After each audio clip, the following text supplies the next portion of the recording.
Welcome to Boof Bets. It's the Get That Money podcast. It is week 1 of the 2021 NFL season. We are finally here, ladies and gentlemen.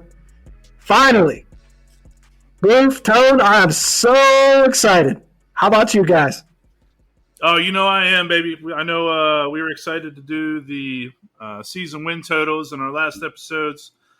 But week 1 is here. Tampa plays the Cowboys in 2 days. I woke up today looking at spreads and figuring out what I want to do. You know, this is the best time of year, baby. Let's make some money. Whew, amen.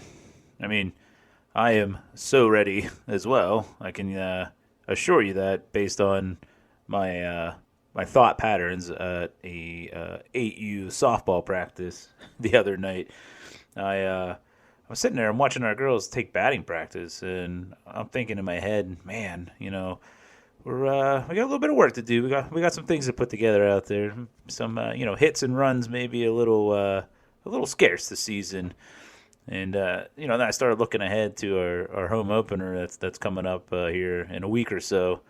And it's against a team that's notorious for being able to put the bat on the ball. And I thought, man, if there are any odds makers out there that are going to be putting something on this game on the books, I bet they make us a dog by like at least 6 or 7. And then I started thinking, man, 6 or 7. What they probably don't take into consideration is they haven't seen these girls out in the field. I mean, defensively, my goodness, they're light years above where I thought a 7 and 8 year old girl should be at, in an 8U format.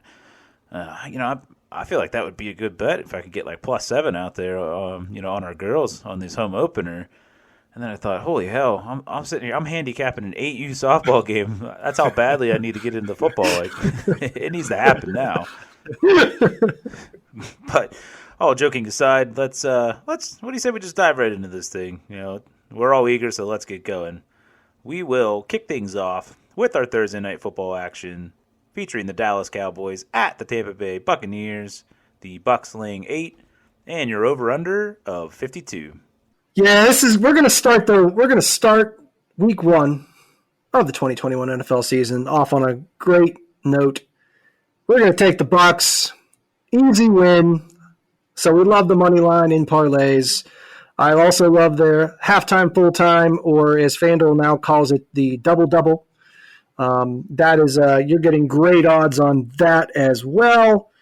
The double. It's called the double result, or formerly known as halftime, full time, which means Tampa Bay must be winning at halftime and at the end of the game. If you take that is -175. We love that, and we love putting that in parlays as well. I believe the Cowboys are going to have a slow start to the season with all the injuries they've been dealing with on the offensive line, and Dak coming back. There's just, there's not been a lot of reps together in the preseason, so I think they're going to start slow, plus their secondary still sucks. And Tampa Bay is a complete team with 3 deep at wide receiver. They're deep at tight end. They're solid, and good, if not good at running back. Obviously, we got the Hall of Famer QB, and their defense is great at every level. So give me Tampa Bay all day. I'm tempted to take -8, but anything over a touchdown. Dallas does have some competency on offense. That's something you could potentially get backdoored on or whatever. So having said all that, I do think Tampa Bay blows them out, but we're gonna be a little safe, and we're not gonna lay the 8 as an official lock, but I am tempted to. Okay, well, I find myself when I have these situations where I really like a team, but it's over a touchdown, you can start thinking about the teaser option. So when I see something in the 7.5 to 8.5 territory, I'm already thinking 6-point teaser, and so that's the direction I'm going to go with this. I'm going to take the Bucs and the 49ers, who are playing the Lions, in a 6-point teaser. And that'll get me the Bucs down to -2 and the 49ers down to 1.5. So that's how I'm going to play this. But I agree with you. Overall, I do think Tampa Bay is going to kick their butt. I just prefer to play it that way.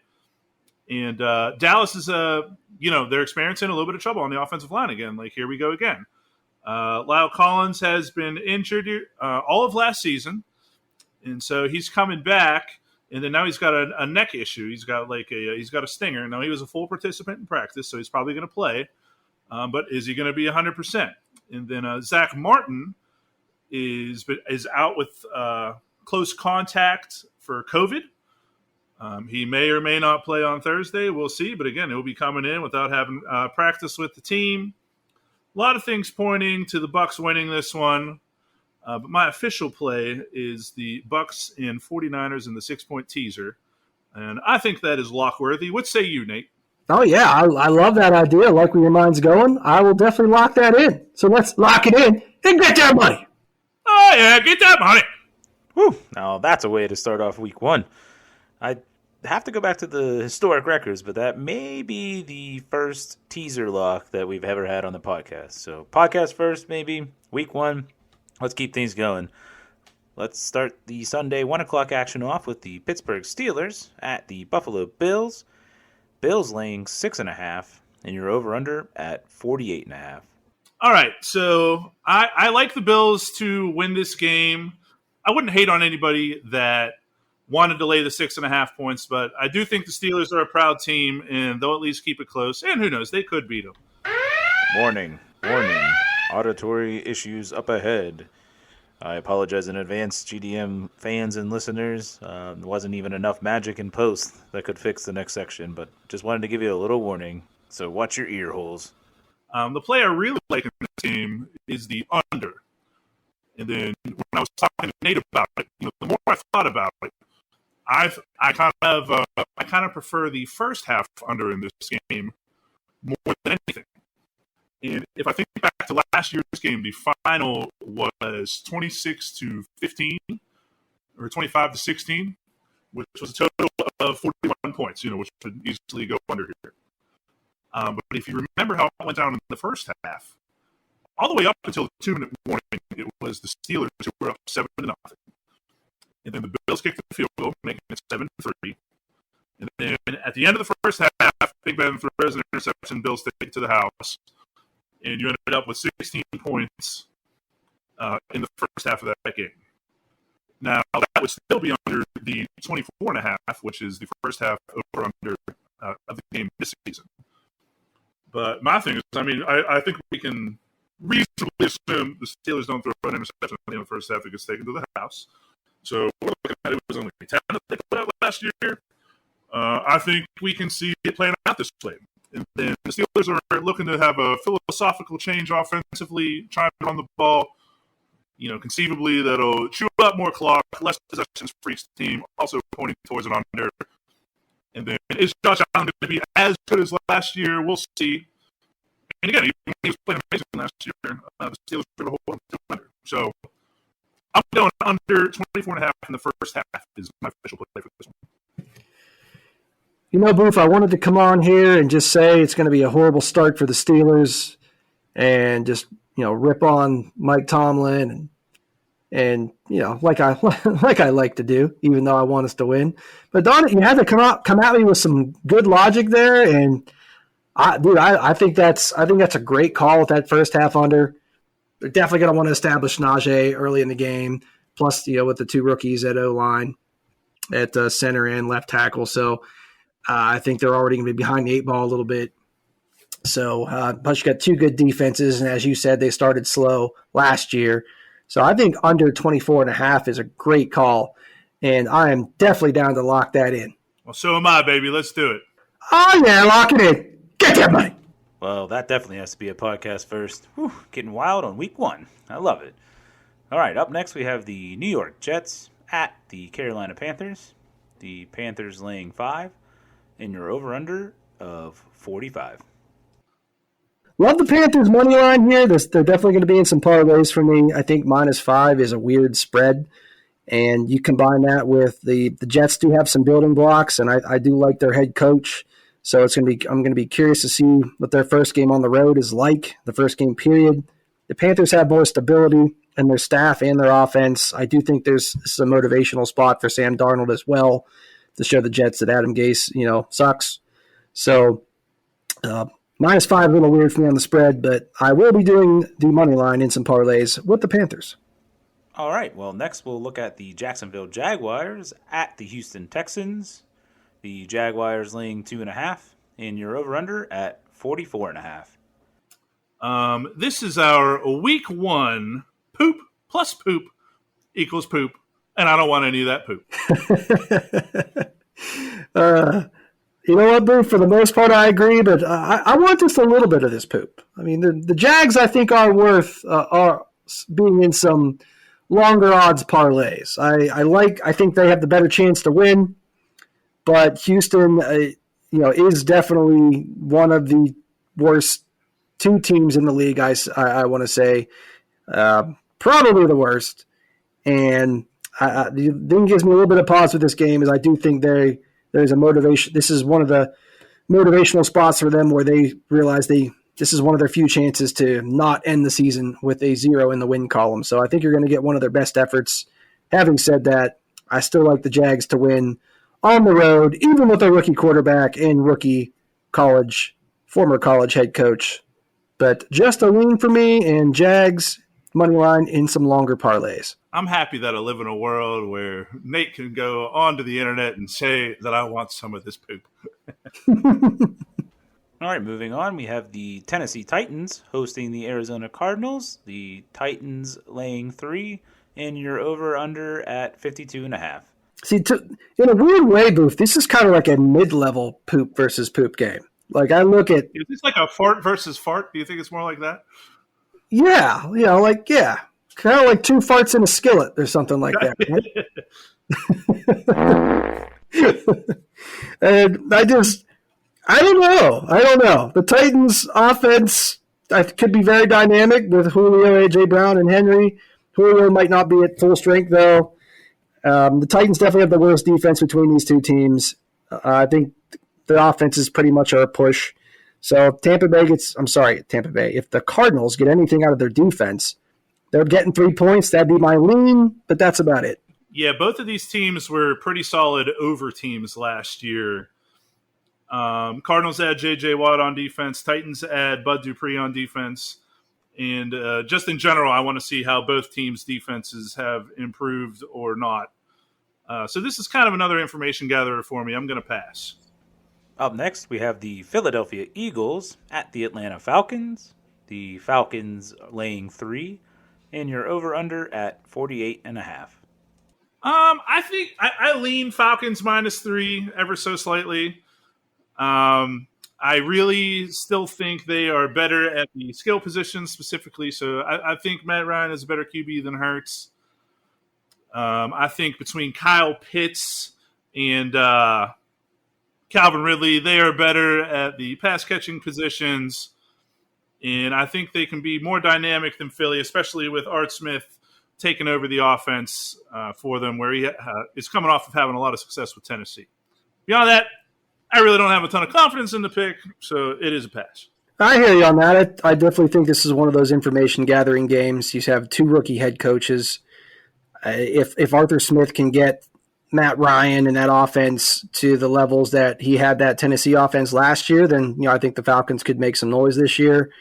Similarly, if the Eagles can just stay healthy, they could potentially make some noise as well. They definitely have the better deep offensive and defensive fronts on both sides, in this game. So I give them a little bit of an edge there. I don't think there's as much of a gap in the skill positions as Booth does. So if you had made me take anything, I'd lean taking the points with the Eagles. But again, this is just sort of those definite. I just need to see what we're going to get from these teams kind of game. All right, up next we have the Los Angeles Chargers at the Washington football team. That's a tongue twister of a game. The Chargers laying 1, and the over/under at 44.5. Go Chargers, go! Yeah, this is going to be an interesting game. I think the Chargers are the better team, but you have a new staff there in. I almost said San Diego. Almost. You have a new staff there for the Los Angeles Chargers, so it's going to be curious to see how quickly they get on the same page. And then with the football team, you have some improvements on offense that if they can rise at least somewhat near the level of their defense, then this could be a really competitive team and potentially a division champion in that NFC least division. So don't really feel comfortable picking a side in this one, but I will be rooting very hard for my fantasy quarterback, Mr. Justin Herbert. Nice. Much respect on that front. I do plan on betting on the Chargers a lot this season, just not this week. I have a lot of respect for Washington. We got the Chargers going to the East Coast at 1 o'clock. There's still some of that. I know it's week 1, but I know that's still a factor. I'm going to pass. All right, let's motor on over to the San Francisco 49ers at the Detroit Lions. The Lions plus 7.5 and your over-under of 45.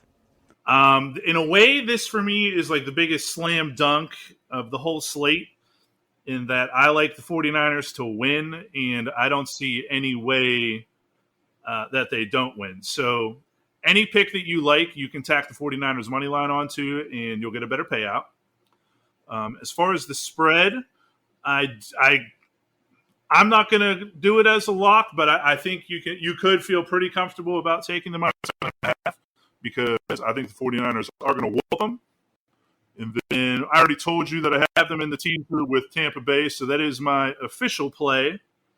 And I'm just going to stick with that. I'm going to stick with the 49ers -7.5 in a 6-point teaser, taking it down to -1.5 with the Bucs teasing them down to -2 as well. No, I like that teaser. I definitely like that teaser. And before I get in my spiel, you want to lock in that teaser, baby? I think that's some good stuff. I think we already did, but we can lock in it again. I think we did. You're right. I totally got ahead of myself. It's excited me so much. But still, let's lock it in and get that money. I mean, week 1 locks, baby. They're back. I'm excited. Make it money, baby. Yep. Anyway, let's Niners. Yes, Niners. As long as they're at least healthy in week 1.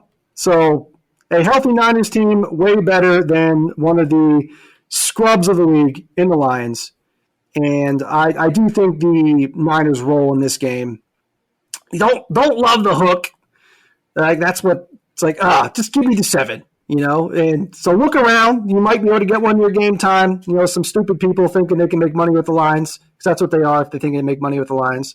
So wait for a couple stupid people to, get the line down to 7 if you really want to, or just be really freaky and sell some points with the Niners and really get better odds, because I think the Niners are going to win by a couple tutties.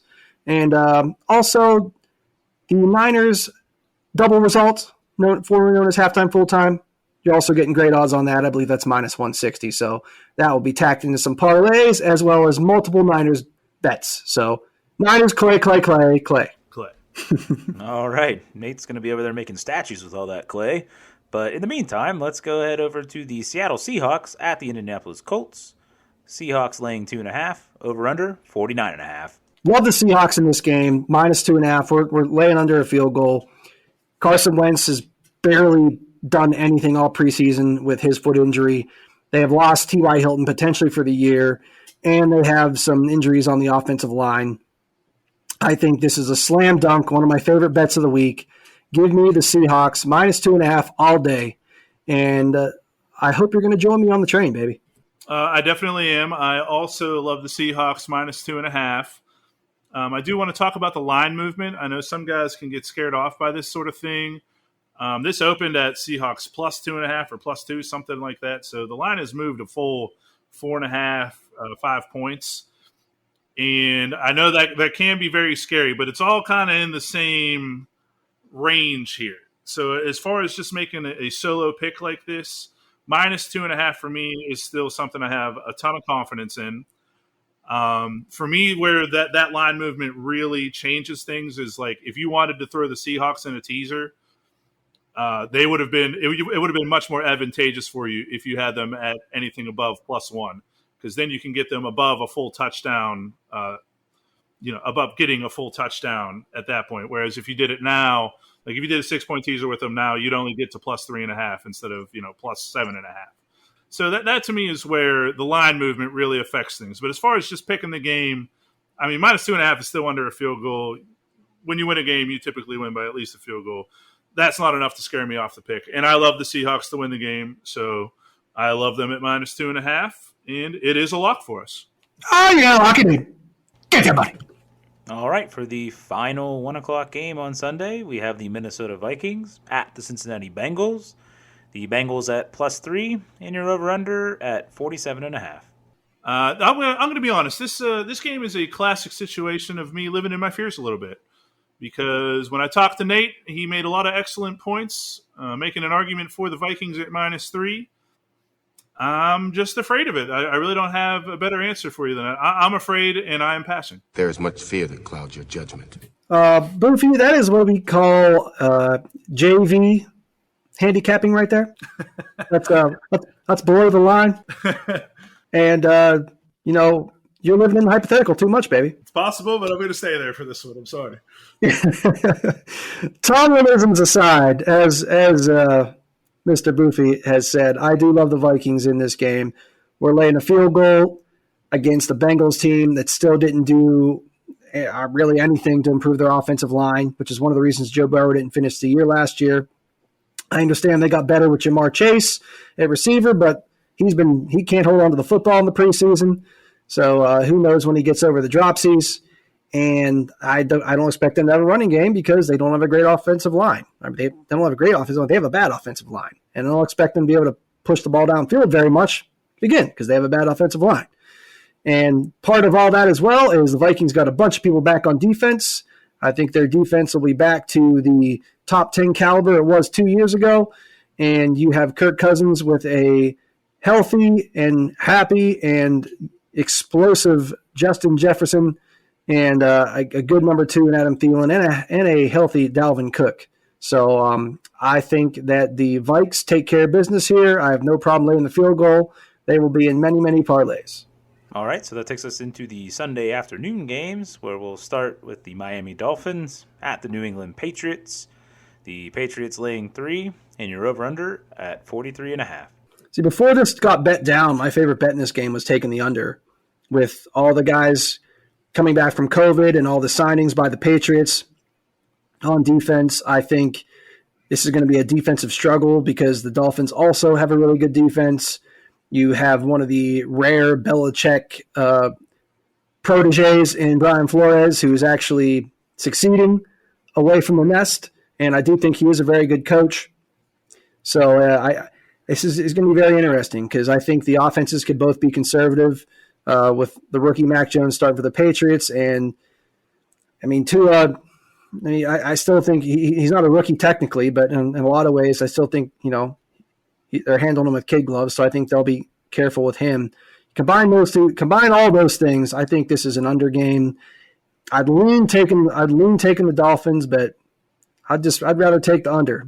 Maybe buy a few points in the parlay and take the under. I guess I am similar but different. I would lean towards the under, but I feel more confident in the Dolphins plus the field goal. And I just think it's Mac Jones in his first real NFL game, not this preseason crap. They're playing a big-time defense in the Dolphins. And then the Dolphins offensively have really done everything they can this offseason to put Tua in a position to succeed. So they've gotten some guys that aren't necessarily, your possession, find a hole in the zone guy. They brought in a lot of guys with speed that can separate. And that is what Tua needs. And they've done that. So I think they're very smart about how they've handled the team. And I think they catch New England here. I think New England is a team that will get better as the season goes on. But week 1 with the rookie QB against a great defense, I'd rather have the Miami side of this with the points. I feel you, baby. All right, up next, we have a real brain buster here for Nate. We have the Cleveland Browns at the Kansas City Chiefs. The Chiefs laying 6.5, and the over/under of 54.5. Okay, yeah, I like Cleveland plus 6.5 here. Chiefs are starting 3 offensive linemen. I apologize. They're obviously going to be starting 5 offensive linemen. The Chiefs are starting 3 rookie offensive linemen. And we saw last year in the Super Bowl how if they can't protect Mahomes, it's a different story for them. And Cleveland has an excellent pass rush. And offensively, we already know the story with Cleveland. They're going to run the ball well, and they have a good passing game. It's just a balanced attack overall. I think Cleveland has one of the best rosters overall in general. And I like them with 6.5 points. I really would like to wait, honestly, and see if you could get it up to 7. which you might because it's the Chiefs and people love the Chiefs. So wait for it. See if it gets to +7. That's where I would go with it. I mean, it's week 1, so I got to do it. Chiefs! I mean, come on. I mean, Chiefs. Like, what else? Chiefs. Yeah, come on. Chiefs. Come on. Chiefs.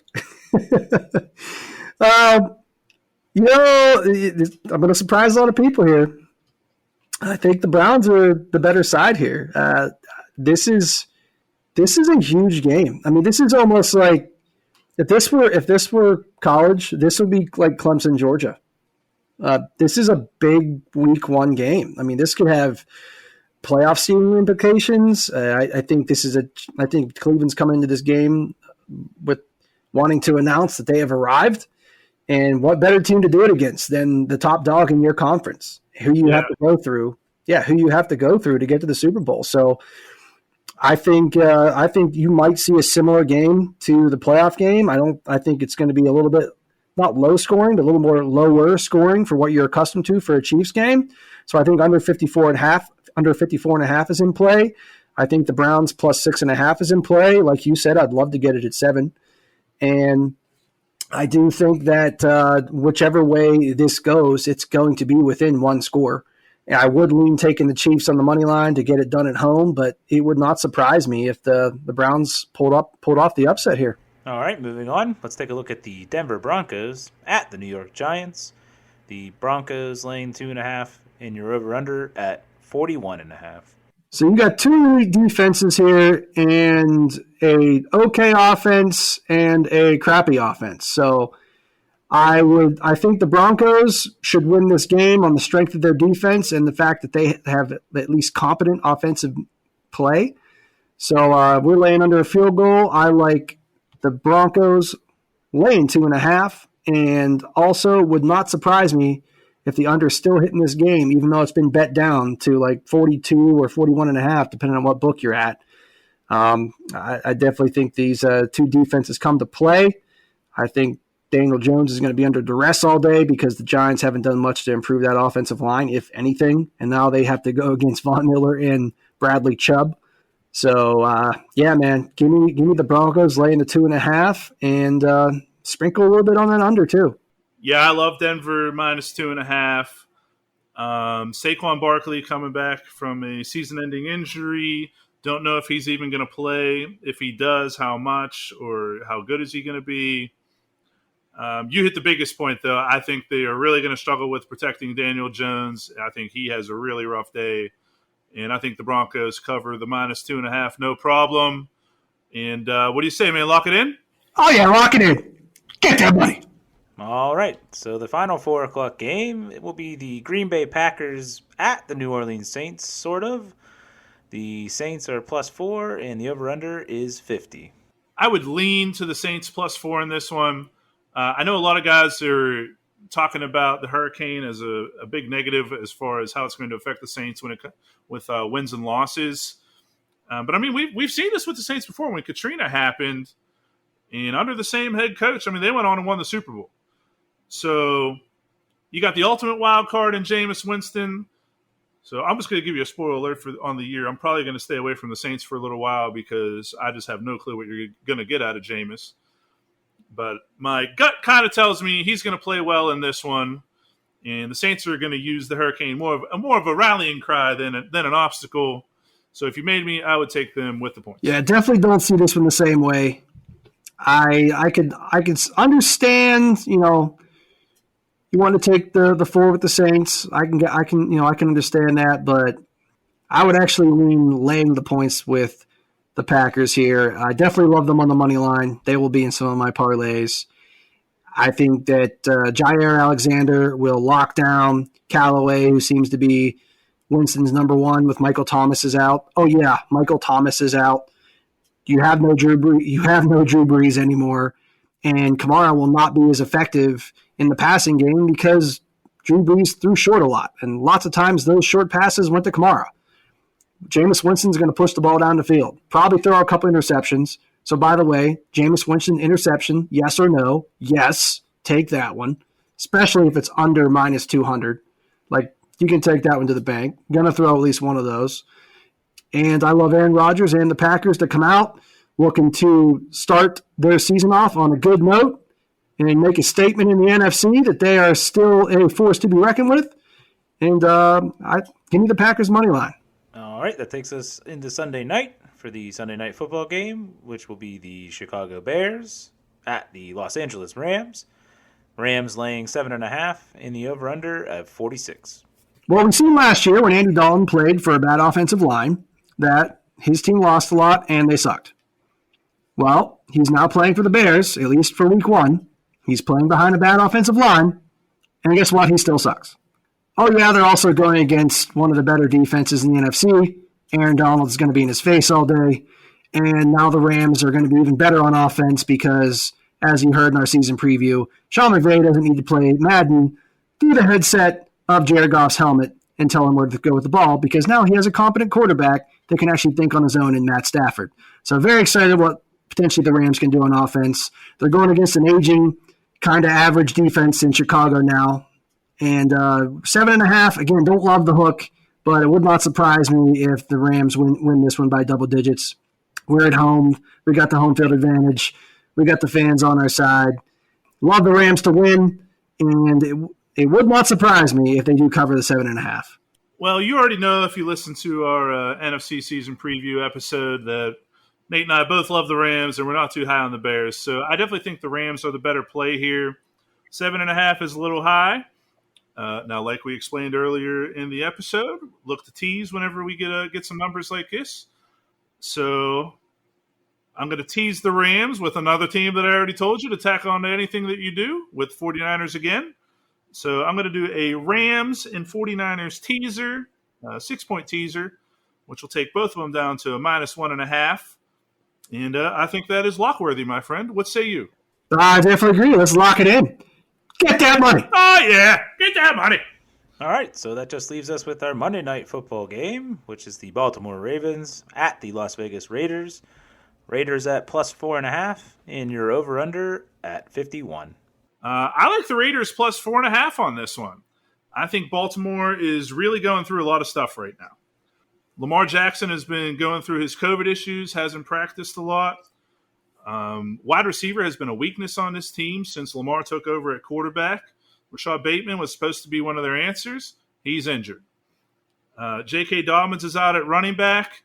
You know, you kind of think like running back is probably the easiest position to replace, or it seems that way it happens throughout the league year after year.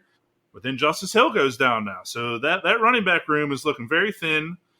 And then I really do not believe in this Ravens offensive line. Al Villanueva to me is not an answer at tackle for them. And I've already gone over all that. So I don't think the Ravens are going to be very good, especially early while they're dealing with some of these injury concerns and stuff. Give me the Raiders +4.5. In the words of the great Lee Corso, not so fast, my friend. I cannot get on board with the Raiders here against the Ravens.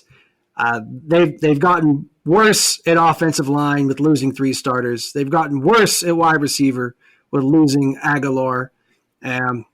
Maybe John Brown is a replacement, but who knows? You know, I don't know.